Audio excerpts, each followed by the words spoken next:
Hey everybody, it's Ryan. Welcome back to How Farms Work. In this video, we are going to be going to another person's farm, and I'm going to be the intern for a while.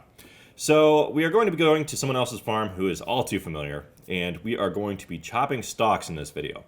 So tomorrow we are going to be square baling, which is going to be in our next video, so be sure to stay tuned for that video. Now, we typically round bale our stalks because a round baler is typically more cheap. A square baler makes bales that are more readily stacked. They stack a lot easier, like if you're trying to fill a barn or something. Whereas round bales, there's a lot of open space between the bales. Another reason why we use a round baler is because a round baler is typically in that $20,000 to $50,000 range, whereas a square baler, such as the Krone Big Pack that we're going to be using, retails at around $150K. So there's a huge price difference there. And they do have their own benefits, which I'll explain in that video, which is due to come. But in this first video, we are going to be heading to Hannah's farm, and we're going to hook up the 6230 that they rented from Sloan Implement, and we're going to hook it up to their mower, head out to the field, and knock down some stalks. Let's get started. It's not a rhino, but it's going to get the job done. What is this? Oh, it's a woods.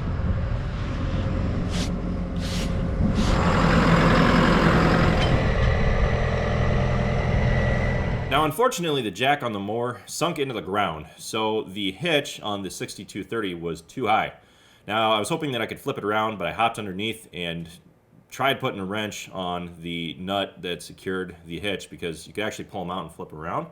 Unfortunately, it too was locked up because of the mud that was underneath. I could not get it to turn, and I decided since it wasn't my tractor, didn't really want to mess with it. So we had to resort to other means to lift up the mower as well as the hitch on the rake to the back of the truck. Coming off it.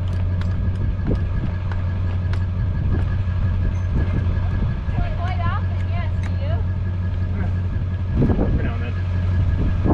First time here during the day. Okay, you ready? Let's rock and roll! Lights on. This is my first time driving a 6230.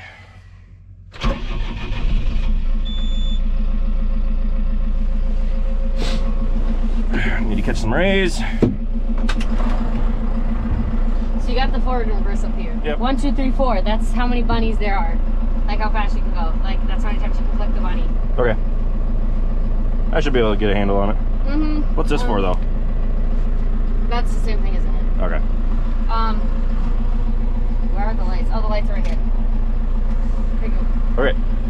Let's go! Oh, hazards. Let's go!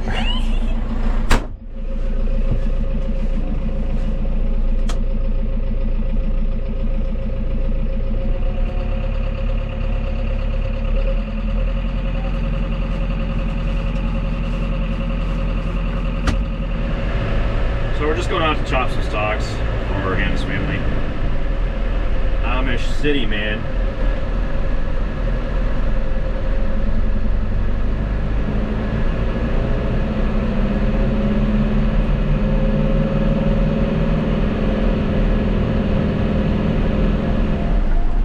Don't mind me just rolling through Darlington.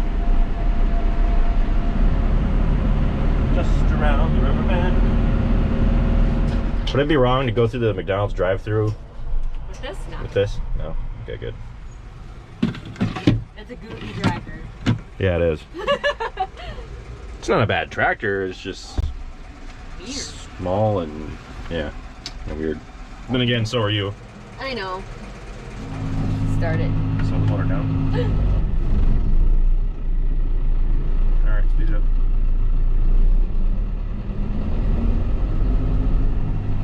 Okay, so let's get going.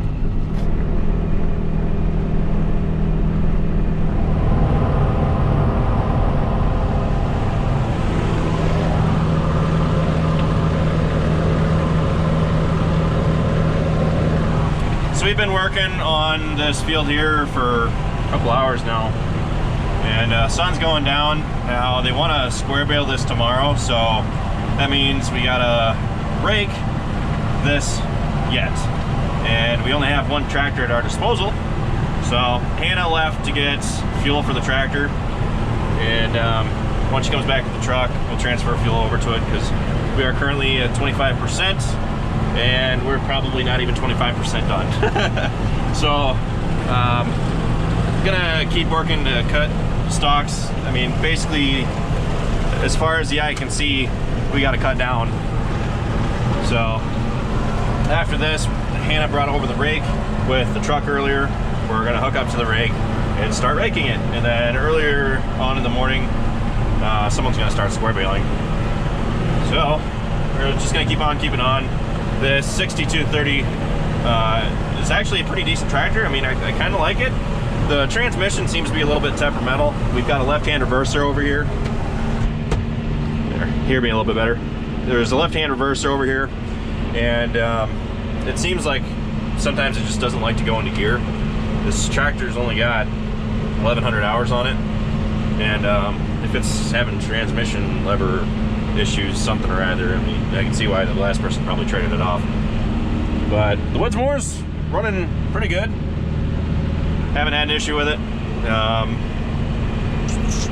Not really much to say else about this tractor. It's pretty basic, but for a smaller tractor, it doesn't really have to be all that high tech. It is pretty comfortable, unless you ride buddy seat, the theoretical buddy seat anyway, and it's not all that comfortable, but you can make it work. So Hannah and I have been switching off. She's been running it. She ran it for the first half of the day, and I just took over here not too long ago. Now this tractor has 2 SCVs here. We've got our PTO switch, 3-point control, little bunny rabbit and turtle button, which does the same as the buttons on top of the transmission lever. Basically, it's just an easier way of shifting through the gears. You can see the 2 light up there. I'll shift it back down into 1. So there's 4 ranges, A, B, C, D, and there's 4 gears in each range. Now this tractor tops out at a very quick 20 miles an hour when you're going downhill. And at that point it's revved up to about 2,500 RPMs. But otherwise, I mean, it seems like a fairly decent tractor. It's small. I was looking at 6430s there for a while. I think 6430 is 120 horse. I don't know off the top of my head how much horse this is, but for how it's handling this mower, I'm gonna guess it's around 95. But I'm sure someone's out there who's gonna correct me because I'm probably wrong. But it's probably in that ballpark. I mean, it's a comfortable tractor. It seems to ride pretty good. We've got our little display down here showing all of our critical information. 25% of fuel left, engine speed, how much fuel we're using, which is about 5 gallons to the hour. Isn't bad. Right now we're going 5, now 6 miles an hour. So the people who actually run this field are still harvesting it, and they're back there. Now when they started today, there were 60 acres that they had already done, and trying to cut 60 acres with a 15-foot batwing, it's going to take a while. Hannah and I haven't been able to figure out the climate controls either, because it's got like a little cactus button on the knob up here. So you hit the cactus, both the AC and the heat lights light up. But if you hit the AC, just the AC light turns on. So I don't know what the deal is. It hasn't been working. I've been playing around with it. I mean, it seems to work on, off, and on whenever it chooses to, and I don't really seem to change anything. So whatever.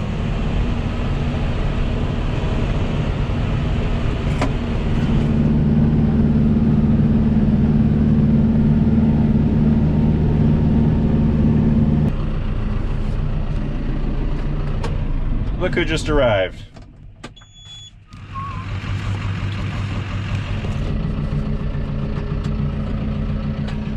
We just refueled. We're gonna keep going.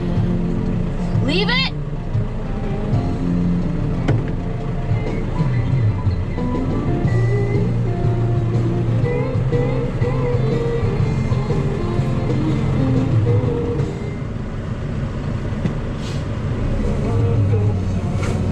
Still have pickle roll-ups if you get hungry.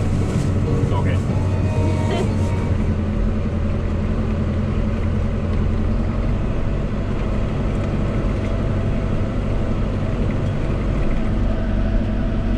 Gotta hand it to this tractor. It has really good lights.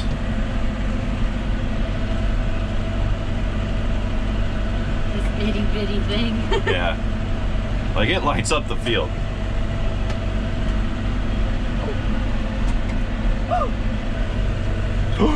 Broken. Did you just break the window? It was open and I'm like, that needs to close. Oh no, it's missing something on the outside. One of the nuts fell out of the window, and we cut off a piece of twine that was on the rake, and we're jimmy rigging it shut. Improvise, achieve, overcome. Yeah.